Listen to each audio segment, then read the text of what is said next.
Swayam Prabha. Digital India. Educated India.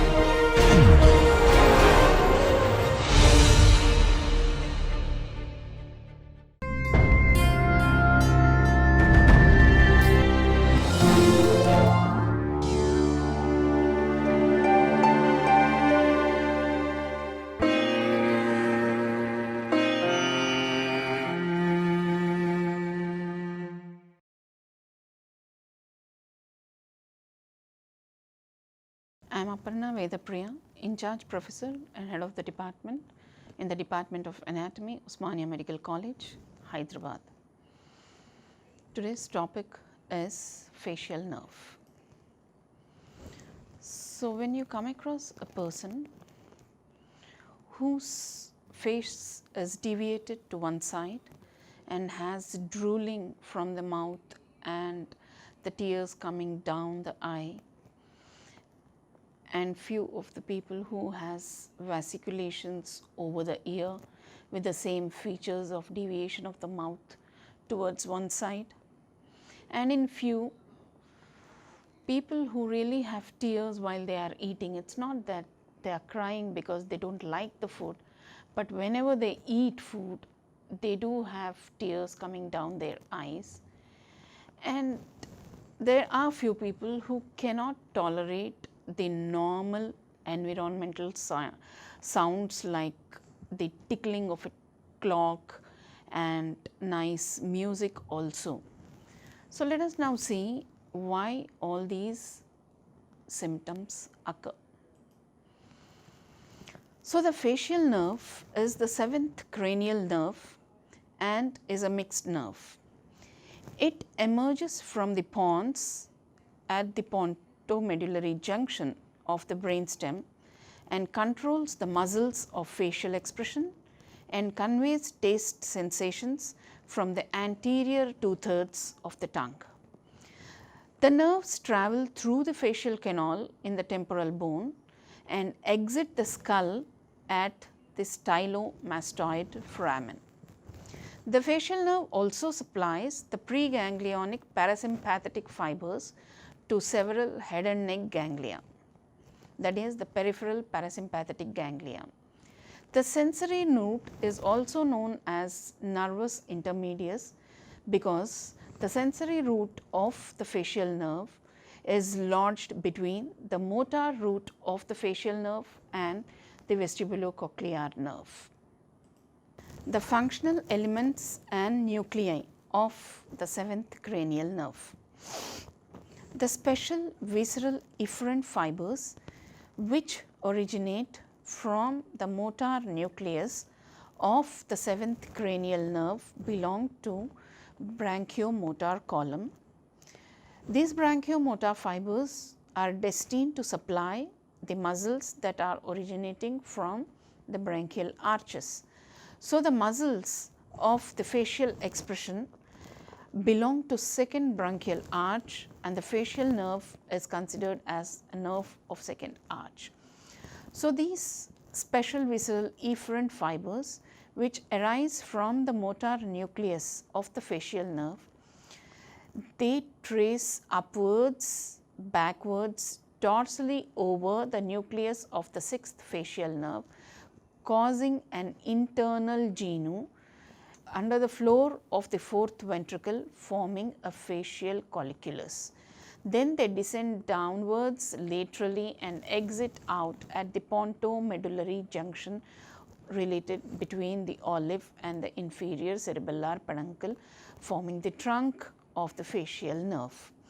This process of the motor fibers going round the abducent nucleus and exiting out forming an internal genu is called as a neurobiotaxis. The other fibers are the general visceral efferent fibers. They arise from the lacrimatory nucleus and the superior salivatory nucleus. They supply the secretomotor fibers to the lacrimal gland, submandibular and sublingual glands. They are the preganglionic parasympathetic fibers. The special visceral afferent fibers, they carry unique sensation of flavor from anterior 2/3 of the tongue. That is, they carry the taste sensations from anterior 2/3 of the tongue with the exception of valate papillae and terminate in the nucleus of tractus solitarius in the brainstem. They also carry general somatic afferent fibers from the skin of the auricle, more specifically the concha part of the auricle, and terminate in the spinal nucleus of the trigeminal nerve. The deep origin of the fibers to the nucleus is the corticonuclear fibers of the opposite side control motor nucleus that supplies the muscles of the lower part of the face. The corticonuclear fibers of both sides control motor nucleus that supplies the muscles of the forehead and the eyelids of the face, that is the upper half of the face. The superficial origin is the exit of the nerve from the brainstem is both the roots, that is the motor root and the sensory root, they join and exit as a trunk from the lower border of the pons between the olive and inferior cerebellar peduncle. The motor root is medial to the sensory root, because the sensory root is also called as nervus intermedius, which is between the motor root of the facial nerve and the vestibulocochlear nerve, which is lateral to the sensory root. The course of the facial nerve can be divided into 6 segments. It is the intracranial course, which is also called as cisternal course. Then it is the meatal segment. It is from the brainstem to the internal acoustic meatus. Then it is the labyrinthine segment from the internal acoustic meatus to the geniculate ganglion, and the tympanic segment from geniculate ganglion to the pyramidal eminence is the tympanic segment, and the mastoid segment is from the pyramidal eminence to the stylomastoid foramen, and outside the stylomastoid foramen is the extratemporal course of the facial nerve, which is seen in the extratemporal segment. The intracranial course or the intracranial segment is from the brainstem, the motor and sensory roots of the facial nerve join together at the pontomedullary junction and traverse the posterior cranial fossa before entering into the petrous part of the temporal bone via the internal auditory meatus. The meatal segment is from the brainstem to the internal auditory canal. It lies in the internal auditory canal. The meatal segment lies in the internal auditory canal, enters into the anterior superior segment of the internal auditory canal. Within the internal auditory canal or the internal acoustic canal, the 7th cranial nerve shares with nervus intermedius and the vestibulocochlear nerve as well as the labyrinthine artery, and all these structures within the internal acoustic meatus are bathed in the cerebrospinal fluid. To know more about the internal acoustic meatus, the internal acoustic meatus is divided into upper and lower compartments, that is the superior and inferior compartments, by falciform crest. This is the falciform crest, which is dividing the internal acoustic meatus into superior and inferior segments. The facial nerve and the superior vestibular nerve travel in the superior portion of the internal acoustic meatus, separated by a spicule of bone which is called as Bill's bar. the lower segment of the internal acoustic meatus lodges the cochlear nerve and the inferior vestibular nerve. The upper segment of the internal acoustic meatus is further divided into anterior and posterior segments by a strip of bone which is called as Bill's bar. So, this Bill's bar divides the upper segment of the internal acoustic meatus into anterior superior quadrant and posterior superior quadrant. So, the anterior superior quadrant, which is in front of the Bill's bar, lodges the facial nerve along with the nervus intermedius, that is the sensory part of the facial nerve. In the posterior superior quadrant, which is posterior to the Bill's bar, lodges the upper division of the vestibular nerve. The labyrinthine segment is from the internal auditory canal to the geniculate ganglion. This is a very short segment and ends where the facial nerve forms the first bend outside the brainstem and is called external genu. This external genu also lodges the geniculate ganglion for sensory nerve bodies.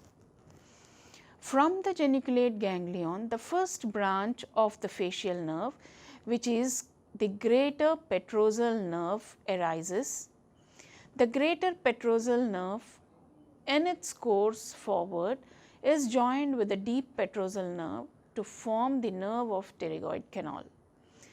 The nerve of pterygoid canal, which passes through the pterygoid canal, is relayed into the pterygopalatine ganglion, which is a peripheral parasympathetic ganglion. So, from the greater petrosal nerve, the greater petrosal nerve carries the preganglionic parasympathetic fibers from the superior salivatory and the lacrimatory nucleus, and those preganglionic parasympathetic fibers via the greater petrosal nerve and the nerve of pterygoid canal are relayed in the pterygopalatine ganglion. The postganglionic fibers from the pterygopalatine ganglion innervate the lacrimal gland, the nasal glands and the palatine glands. The tympanic segment is from the geniculate ganglion to the pyramidal eminence. The dotted one, the white dotted one is the tympanic segment. The tympanic segment of the facial nerve runs through the tympanic cavity.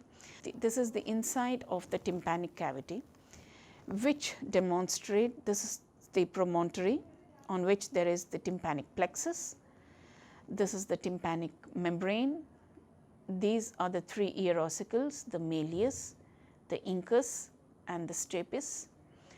This is the opening into the mastoid antrum, which is called the adytus to the mastoid antrum.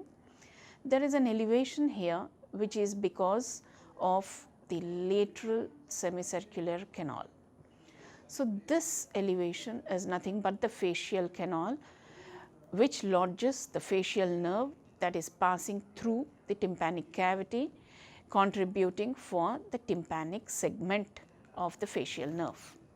So, now as the tympanic segment, the facial nerve which is running through the tympanic cavity backwards and downwards in the bony canal above the promontory and the fenestra vestibuli, reaches the medial wall of the adytus to the mastoid antrum, being medial to the incus, and is related above with the bulge of the lateral semicircular canal. Coming to the mastoid segment, which is from the pyramidal eminence to the stylomastoid foramen. This is the vertical path of the facial nerve. From the pyramidal eminence, the facial nerve takes the second bend where the nerve runs downwards as mastoid segment. In the temporal part of the facial canal, the facial nerve gives rise to nerve to stapedius, which innervates the stapedius muscle and also gives rise to cauda tympani nerve. This cauda tympani nerve supplies the taste fibers to the anterior 2/3 of the tongue and also supplies the preganglionic parasympathetic fibers which are relayed in the submandibular ganglion. So, this is again the middle ear where it shows the promontory and tympanic plexus. This is the tympanic segment of the facial nerve. After it is passing downwards and backwards, it takes the second bend here and then continues as the vertical part of the course of the facial nerve which belongs to mastoid segment. So, this vertical part of the facial nerve which gives the cauda tympani nerve about 6 millimeters above the stylomastoid foramen. So, the fibers, the preganglionic secretomotor fibers from the superior salivatory nucleus are carried along the trunk of the facial nerve through the geniculate ganglion, vertical part of the facial nerve through the cauda tympani, and it joins with the lingual nerve and are relayed in the submandibular ganglion, which is again a peripheral parasympathetic ganglion. The postganglionic fibers from the submandibular ganglion directly innervate the submandibular gland. But for the innervation to the sublingual gland, the postganglionic parasympathetic fibers from the submandibular ganglion again join with the lingual nerve and then innervate the sublingual gland. The cauda tympani nerve also carries the taste fibers from the anterior 2/3 of the tongue via the facial nerve and are relayed into the tractus solitarius. The extratemporal segment is from the exit of the facial nerve from the stylomastoid foramen to the parotid gland. This is the outline of the parotid gland. This is where the parotid gland is present. So, exit from the stylomastoid foramen to the entry into the parotid gland is the extratemporal segment. The facial nerve, as it enters from the posteromedial aspect of the parotid gland into the substance of the parotid gland, superficial to the retromandibular vein and the external carotid artery. The trunk of the facial nerve within the substance of the parotid gland divides into temporofacial branch and the cervicofacial branch. This is the temporofacial branch, this is the cervicofacial branch. The temporofacial branch in turn divides into temporal branch and the zygomatic branch. The cervicofacial branch in turn divides into buccal branch, the marginal mandibular branch and the cervical branch, which innervate the muscles of facial expression. Coming to the branches, the distributing branches of the facial nerve. The intracranial branches.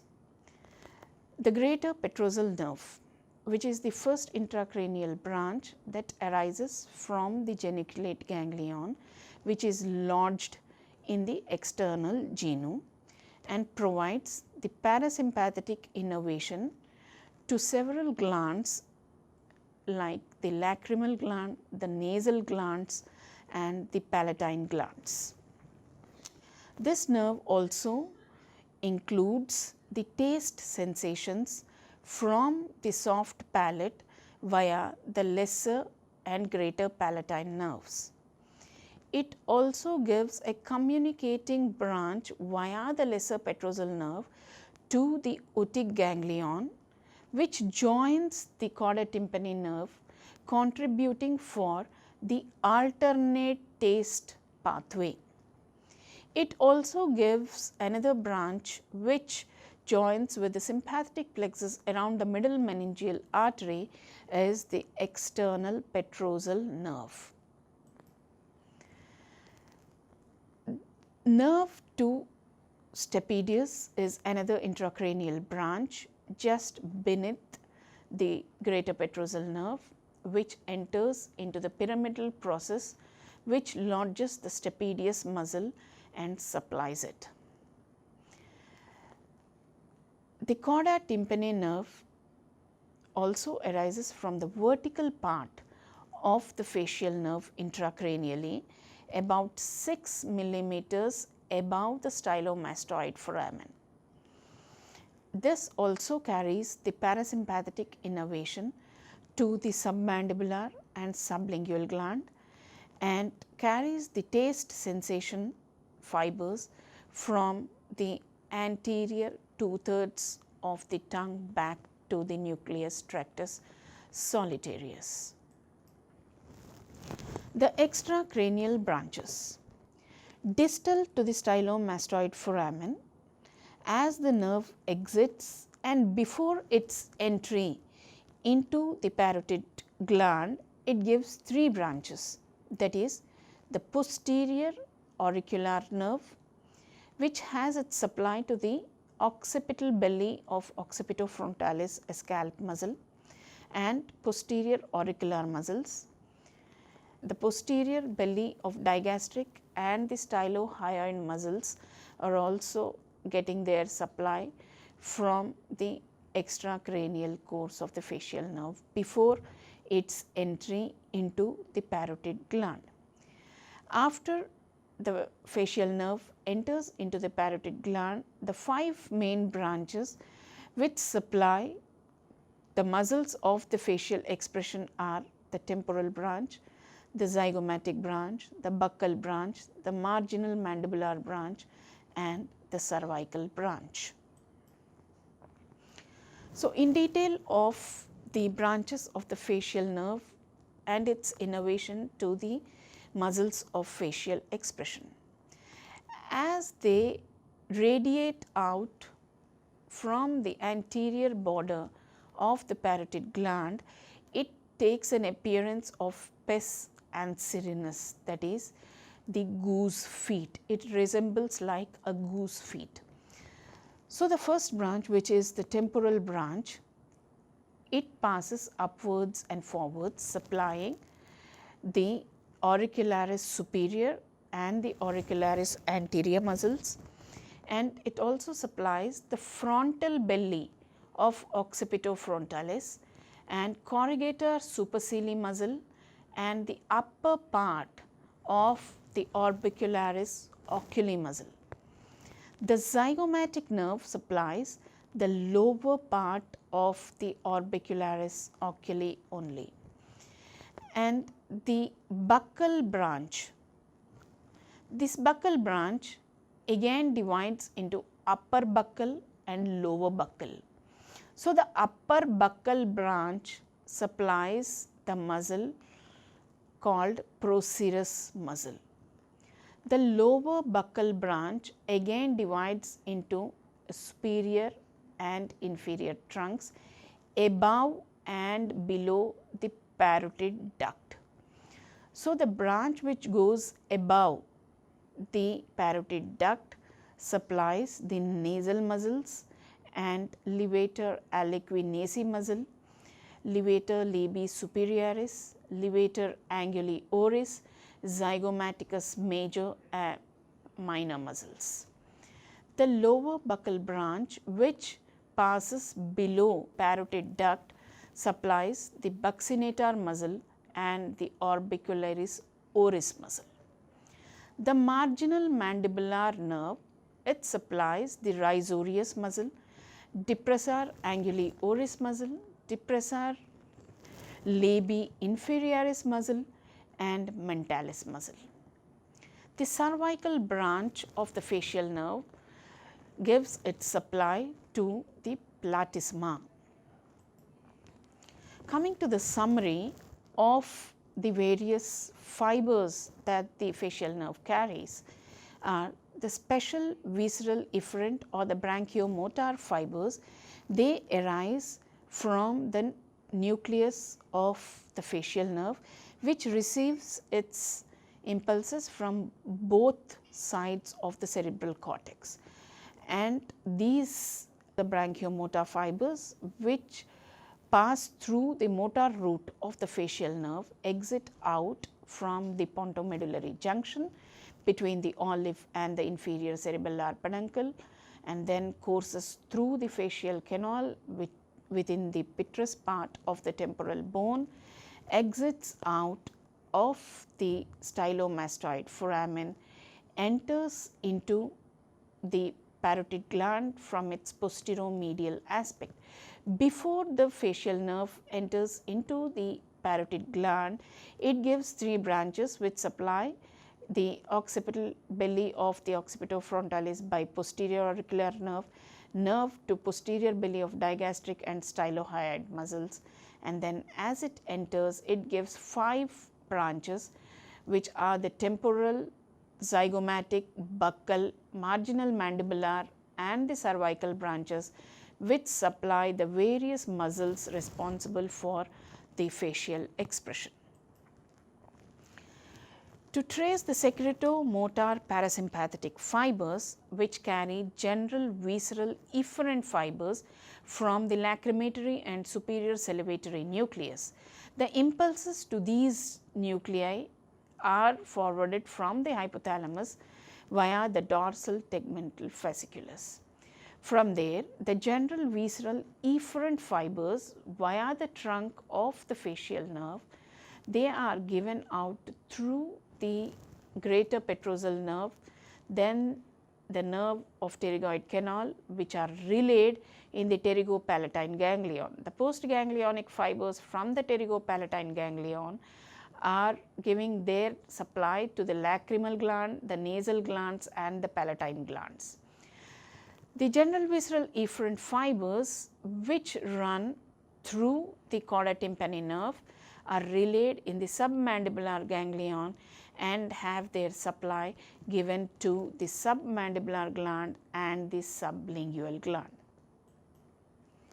The taste fibers, which are special visceral afferent fibers, they carry taste sensations from the anterior 2/3 of the tongue excluding the circumvallate papillae, and they ascend up the trunk of the facial nerve and are relayed into the nucleus of tractus solitarius. The taste fibers from the soft palate via the greater and lesser palatine nerves and then via the nerve of pterygoid canal and the greater petrosal nerve also are relayed into the nucleus of tractus solitarius, which in turn are relayed into VPN nucleus of the thalamus and are relayed into the gustatory cortex, that is area number 43 on the same side in the cerebral cortex. The cutaneous fibers or the general somatic afferent fibers are carried from the concha part of the auricle and travel via the facial nerve and are relayed in the spinal nucleus of the trigeminal nerve. From the spinal nucleus of the trigeminal nerve along the spinal lemniscus, they are relayed into the VPM nucleus of the thalamus. From there, the third order neurons are relayed into the sensory cortex, that is 3, 1, 2 areas of the cerebral cortex. Coming to the clinical anatomy. So, when we look at the corticonuclear fibers which are given from the cerebral cortex, the nucleus of the facial nerve has an upper part and the lower part. So, the upper part of the facial nerve nucleus receives its fibers from both sides of the cerebral cortex, and the supply from the upper part of the facial nerve nucleus is only to the upper half of the face. The lower half of the facial nerve nucleus receives impulses from the contralateral cerebral cortex only, and it sends its fibers which supply both upper and lower half of the face of the same side. So, when there is a lesion above the nucleus of the facial nerve, which is called as upper motor neuron lesion, the fibers of the side, when they are having a lesion, the nucleus of the opposite side of the lower half does not receive impulses from this side of the cortex. So, the contralateral nucleus of the lower half does not receive impulses. So, the impulses are not given to lower half of the face only.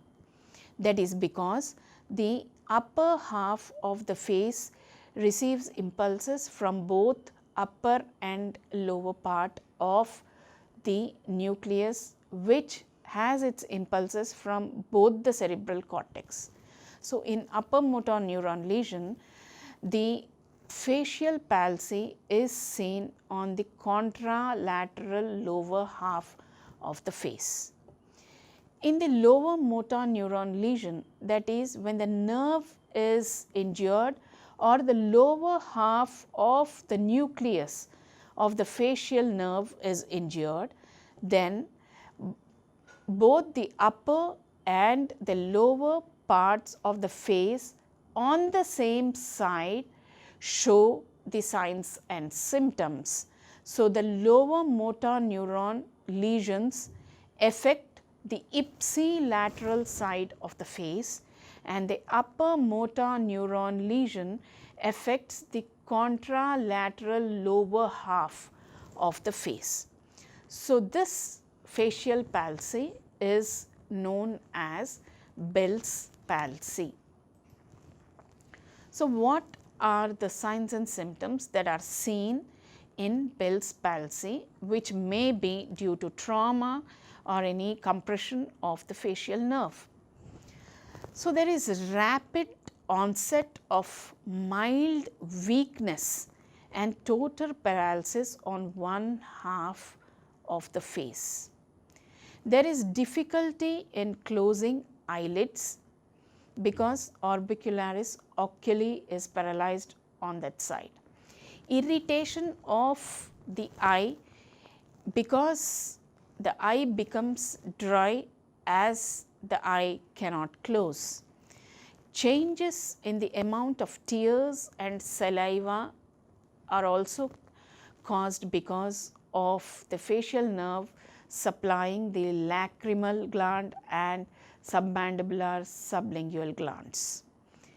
And the drooling of the water from one side of the mouth on the lesioned side is also seen because orbicularis oculi suffers the function.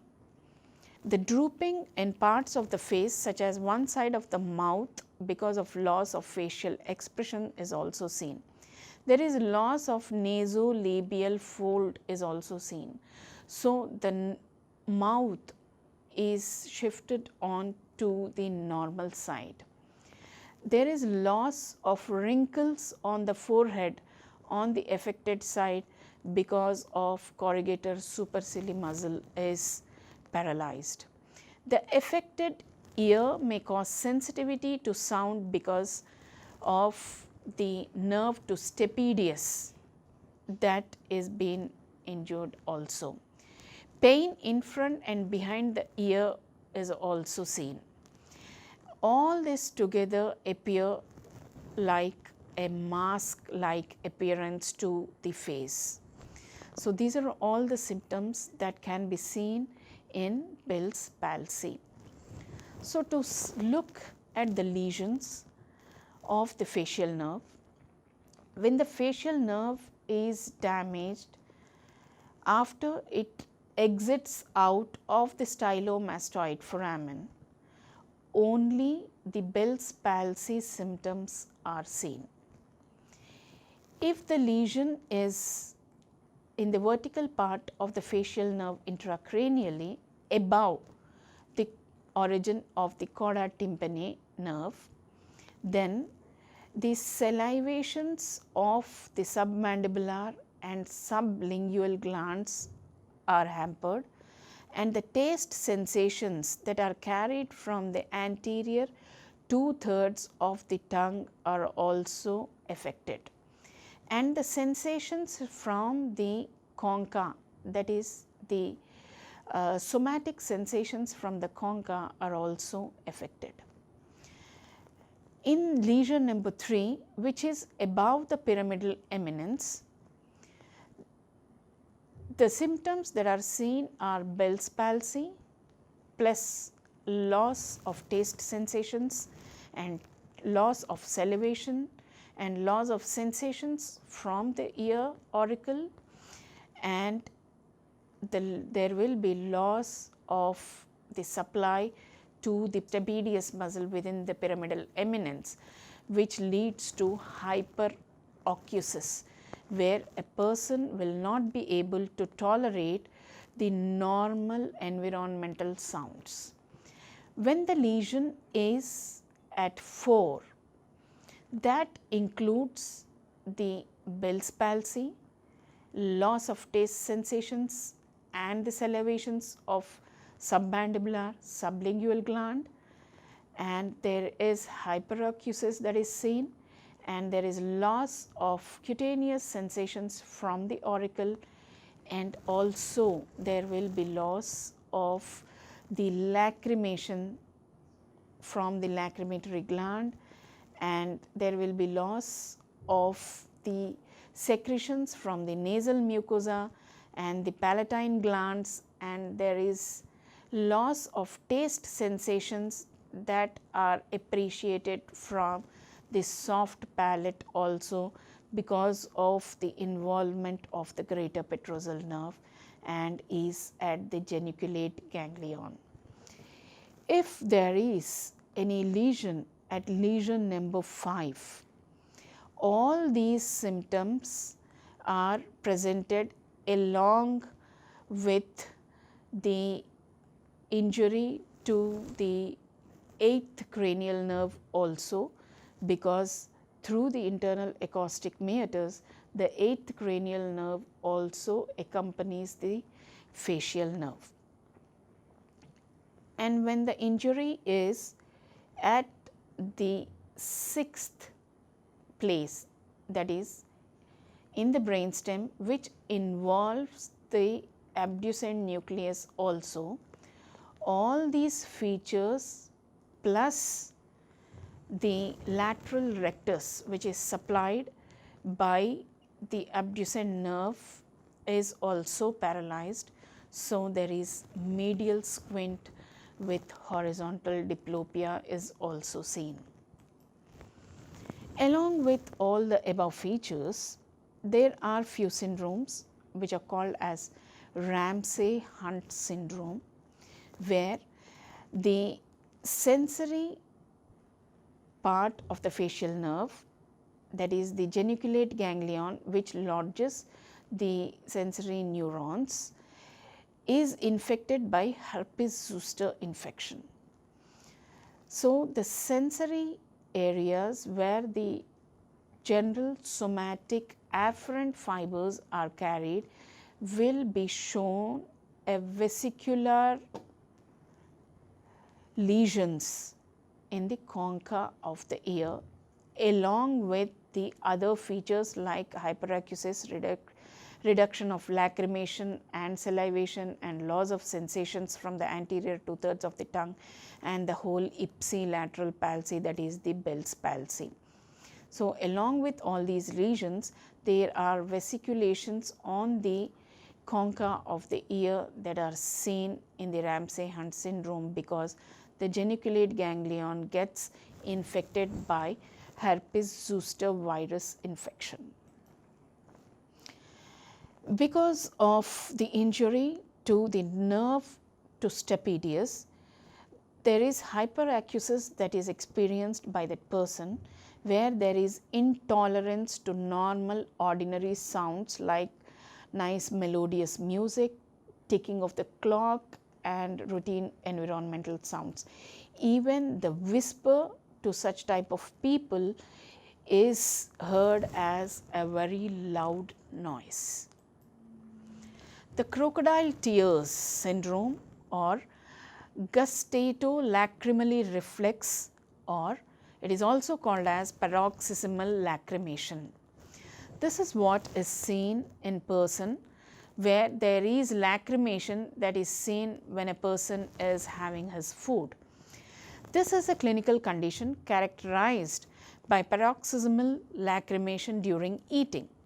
It is due to facial nerve lesion proximal to the geniculate ganglion, where the preganglionic fibers intended to supply the secretomotor fibers to the submandibular and sublingual salivary glands during the regeneration are misdirected and grow in the endoneural sheaths of the preganglionic secretomotor fibers which supply the lacrimal gland. Whenever there is secretions from the submandibular and sublingual glands, the salivary secretions during eating, there is lacrimation also that is seen because of the misdirected regenerated fibers which go along with the greater petrosal nerve to supply the lacrimal gland.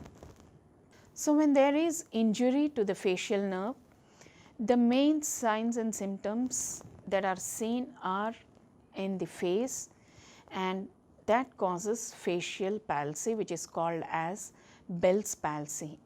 At various stages of the facial nerve injury, the Bell's palsy also includes the loss of salivation, loss of taste sensation, hyperacusis, loss of sensory sensations from the concha of the ear, loss of lacrimation, loss of taste sensations from the soft palate, and loss of the hearing, as well as there can be medial squint along with horizontal diplopia also seen at various levels of injury to the facial nerve and its nucleus.